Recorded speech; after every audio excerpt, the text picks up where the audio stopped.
What's up? Keep it up! So guys, dito tayo kumukuha ng mga chicharon natin, no, na paninda. Sobrang aga pa kasi guys, kaya konti pa lang yung nagbukas.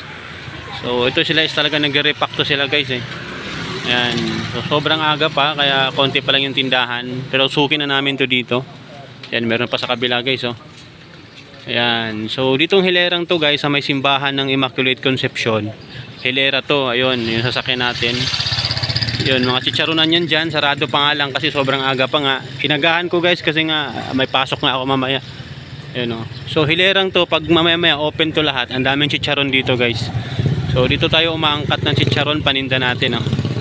Ayan, so sobrang aga pa, kasama ko yung anak ko at sa asawa ko syempre. Ayan. So after nito mamaya sana makauwi ako ng maaga no, sa Caloocan kasi may pasok pa ako mamaya alas 10. May training na naman tayo guys, alam mo naman. So ito po yun, yung chicharon na natin sa may Santa Maria, Bulacan. So ayan, sobrang aga pa guys, so okay. So wow.